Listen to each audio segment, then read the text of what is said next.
next video here. This is going to be episode 2. What we're going to be doing in this video is just going over some of the basics of how Java is to be coded. Okay, so when you're coding Java, you do need an editor. I'm using VS Code, so I will link it down in the description of the video. But I'm just going to go here and not even bother opening up Workspace here. I'm just going to go to File, New File, and I'm going to go to Java. Sorry, one second. I gotta rename this. Let's go rename that really quick. Oh, why? Why isn't it save as? I guess that'll work as well. Okay, let me move this to desktop here, and I'm gonna name this. We're gonna call it Hello, capital Hello World, and then I'm gonna save this as a Java file. So, not JavaScript, Java. Hit save. And once it saves, it should be perfectly fine. Path incomplete, syntax won't. Oh no, not again. What in the world's gone on here? Why is the path not complete? Hello? Fine then, we'll move it to the editor. Transferring you. Transfer. You know what? I deem you unfit to rule. X. Die. There we go. Alright, we're just gonna go ahead and instead do this instead. Yeah.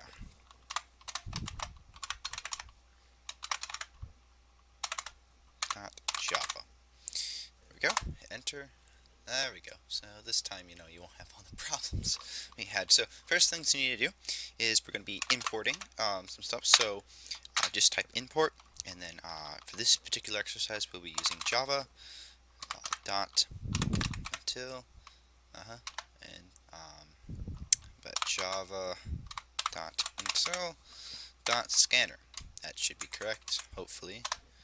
There we go. And then do public class and then hello world.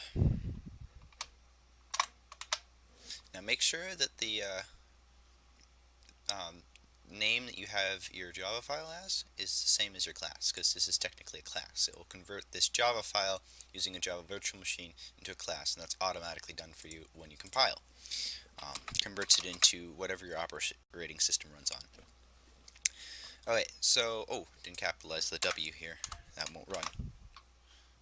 I think that's capitalized. Can't tell. There you go. Double checking. I'm going to put our main in. The IntelliSense should prompt that, so you may have to write that out if you don't have IntelliSense going on.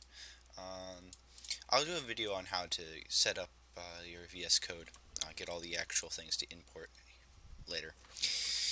So, what you need to do is you need to get, step one is we're going to go ahead and go over the basic operators. So the first operator is int, and that's just an integer, and you set your variable to, let's say, t, and that's equivalent to, okay, well, we can do 12. Now you can't do a decimal. That's just not right. That's very, very wrong. Don't do that. It's bad. Okay, so what this is it's simply just a 32-bit integer. And it doesn't have decimals, of course, and this can be negative or positive. So it basically goes from negative 2 billion to positive 2 billion with only whole numbers. So the next one is, let's do short. Now you're probably wondering, what is a short? Well, a short is a 16-bit number. Again, only whole numbers are allowed. So you have to type a variable, and then you want to go and you type in whatever one it is, but it's less. Oh, it doesn't have as big as a range, so I'll just put a 1 there to demonstrate it's tinier. Longs? Well, longs are very longs. They're 64-bit numbers, so yeah, it's a real long number. And so you can have really big numbers. Then we have a string. Make sure you put a capital S for string, because it doesn't work otherwise. Why this one's capital and all the other ones are? I don't know. It's Java. Okay, so string is the same thing. You set your variable type. Well, let's not have the same thing. It's equivalent to, make sure you use quotations here, and then put your phrase. Hello. Now make sure you put spaces if you want to, add strings together. We'll get to that later. Alright, so the next one we have is a float. So then, what is a float? Well, a float is a number that can have, it's a 32-bit number that can hold decimal points. No, not real decimal points, because computers don't have decimal points, they just have zeros and ones. And so in binary, what they do is they represent it using exponent notation. Of course, we use it in base 10, the computers reduce it down to base 2. The only problem, though, is that if you get something that's a repeating exponent, or for that matter, a decimal, it doesn't stop. Computers don't have a system of saying, okay, 0.13 bar. There's no bar symbol on the top saying that's repeating forever.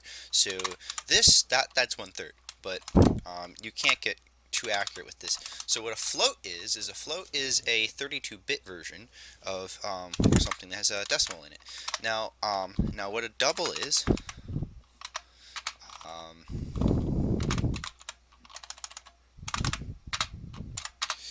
the same thing. It's a decimal that's represented using exponents, but it's 64-bit. And so that's the difference there.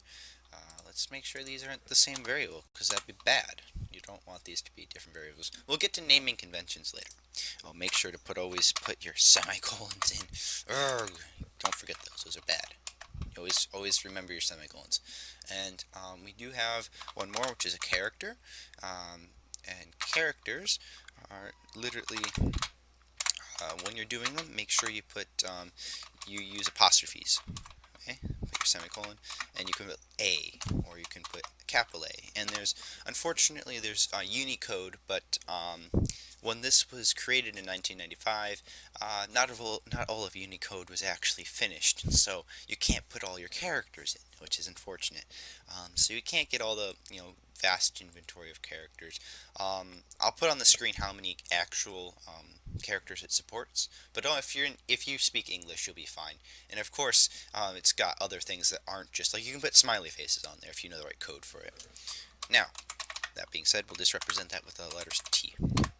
And let's see, then there's the byte. And the byte is, well, it's a byte. It's 8 bits.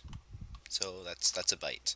So you can have something anywhere from, let's just put this here, equals, ironically, yeah. So the byte is anywhere from, if I remember correctly, it's like 255 there, because it starts from 0. So an 8-bit integer goes from 0 to 255. And it also can be negative as well, I believe. I'm fairly sure it's negative. Let me double check. Okay, I just double checked. A byte cannot be. That's wrong. I'm sorry. The reason why I'm wrong is because you have to shift everything negative. So it is 0 to 256 because it's 8-bit. However, half of it's negative, so it's actually negative 227 to 8 to 200 and 127. There you go. So that's the range of a byte. That's actually much more representative of the actual thing. Sorry about that. And just leave that right there, because technically speaking, that's a byte there. Okay. And then the next one we had, the very last one, is a Boolean. And Booleans are just logical operators. They can be true or they can be false. So you can simply type false, right? That's not how you spell false. There you go. Or you can do true, of course. But you can also do mathematical operations, and we'll get to that later. So that will be the next episode.